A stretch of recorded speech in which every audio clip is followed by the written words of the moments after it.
Hola a todos. Voy a iniciar este testimonio con un versículo de la Biblia. Examinándolo todo, retened lo bueno, abstenemos de toda especie de mal.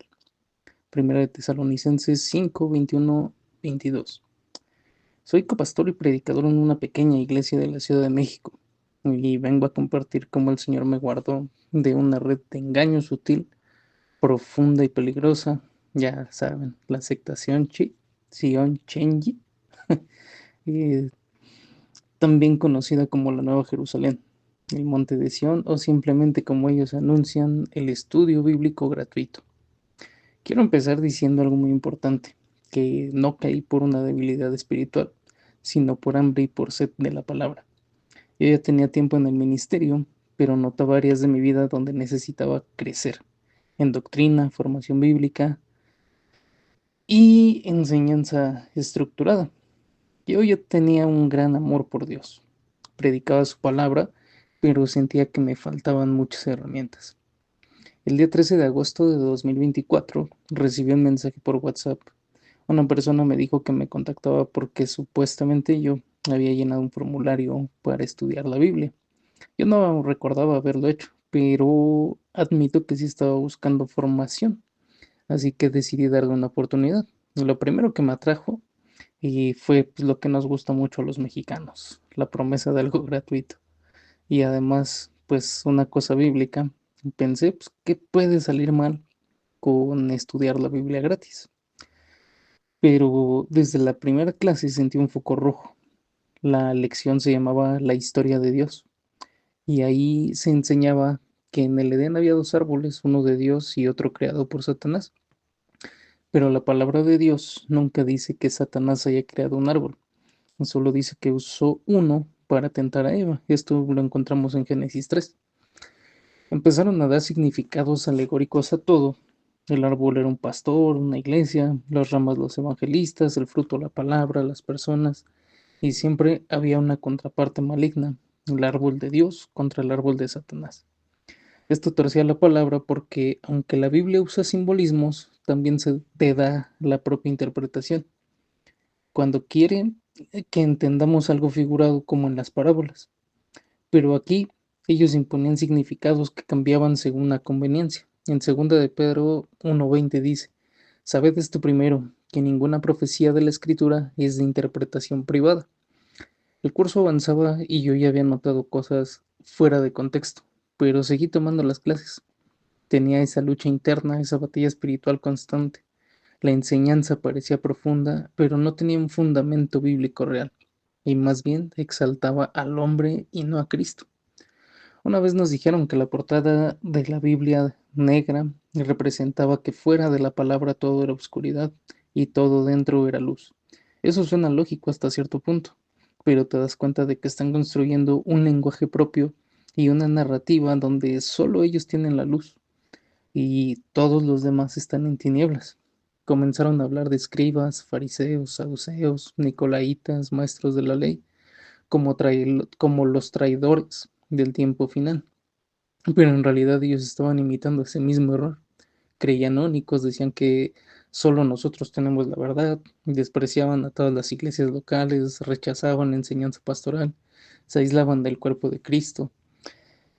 En segunda de Timoteo 3:5 se menciona, tienen apariencia de piedad, pero niegan la eficacia de ella. A esto se evita. Cuando pasé el curso de parábolas, la manipulación empezó a ser mayor. Cada parábola era desmenuzada con una lista interminable de símbolos. A cada característica de la parábola le asignaban dos significados, uno de Dios y uno de Satanás. La interpretación literal era descartada. Todo se justificaba con Biblia, eso sí, pero sacado de contexto. Comenzaban a usar Apocalipsis como una profecía cumplida en nuestros días y hablaban cada vez más de un personaje central. Se referían a él como el que venció, el que había recibido la piedrecita blanca que menciona Apocalipsis, y se referían al nuevo Juan. Este personaje era llamado el pastor prometido y nos decían que estaba construyendo el monte de Sión, que todas las iglesias íbamos a tener que ir allá. Ahí vino a mí el constante pensamiento de que Cristo ya venció. y no se necesita otra persona. En Juan 19:30 dice, consumado es. En Mateo 23:10 dice, uno solo es vuestro Maestro, Cristo.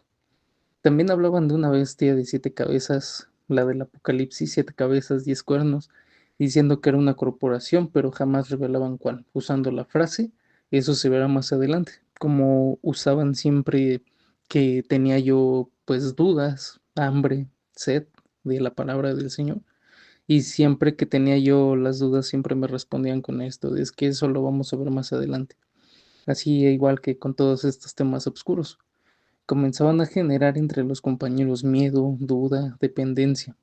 Y les mencionaban es que las iglesias van a traicionar, Juan el Bautista fue un traidor.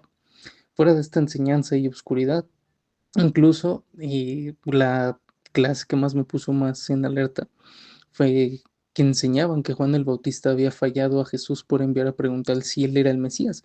Pero en mí saltaba mucho esa duda, porque el mismo Jesús dijo, entre los nacidos de mujer no se ha levantado otro mayor que Juan el Bautista. Esto viene en Mateo 11:11.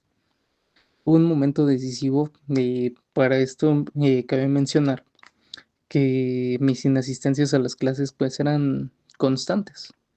Y pues hubo un tiempo donde pasé por una situación personal en la cual me ausenté como por un mes de las clases y diario me hablaban, diario me mandaban mensajes, diario estaban preguntando qué pasaba conmigo y pues bueno, yo les platicaba toda esta situación que estaba pasando personalmente, pero cuando ya tomé esa decisión por completo de salir, me pidieron hablar con la que era mi tutora, porque te asignan, eh, pues, un maestro, en los cuales terminando las clases te dividen en una sesión de grupo y, este,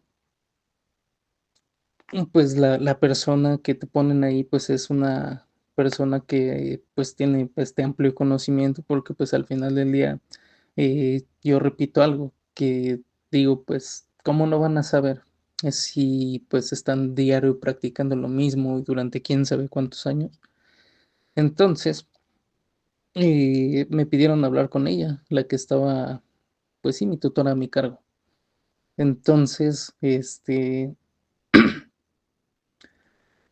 mm, le dije que no podía seguir porque, pues, se estaba torciendo la palabra y que yo no tenía como tal esa convicción de seguir. Le expuse mis versículos, le expuse razones, le hablé con verdad. Ella me respondió algo que, pues, ciertamente me puso bastante en alerta, porque me mencionó que cómo sabíamos que esta no era la verdadera palabra, si a Jesús tampoco le creyeron cuando estuvo entre nosotros e hizo milagros. Entonces, pues venía a mí la constante reflexión de Mateo 24:5 que dice, vendrán muchos en mi nombre diciendo, yo soy el Cristo y a muchos engañarán. Y pues bueno, había una maestra que era general, era salvadoreña, la tutora era de aquí de México, y pues había muchos centroamericanos, bueno, muchos sudamericanos, impartiendo estas clases, actuando como anfitriones, pues todos ellos supuestamente se localizaban en Los Ángeles y entonces, pues, se contactó conmigo la muestra principal y, pues, me dijo que, pues, lamentaba mi decisión, pero que, sin embargo, la respetaba. Entonces, pues, mis clases para esto eran martes de 9 a 11, viernes de 9 a 11, y el último mes que yo estuve fueron los domingos de 7 de la noche a 9 de la noche. Pues durante todo este tiempo tuve mis dudas, muchas dudas, pero también tenía muy clara la voz del espíritu guiándome hacia la verdad. Y cuando sucedió esto, cabe resaltar que pues yo me volví muy amigo de una maestra, que fue la maestra, la primera que tuve, y pues salíamos a comer, salíamos a pasear y pues incluso tomábamos ese tiempo para repasar las lecciones. Entonces, pues cuando yo tomo la decisión de salir, me cortaron todo contacto y pues hoy no mantengo relación con los que conocí ahí, aunque algunos me saludan muy de vez en cuando, pero cuando lo hacen me siguen invitando. Pero yo sé quién me sacó de ese lugar, Cristo, el buen pastor. Y pues bueno, ya para terminar, quiero terminar diciéndote, hermano, hermana, no todo el que dice tener revelación viene de Dios. No toda enseñanza profunda es sana. Y no todo el que usa la Biblia la honra.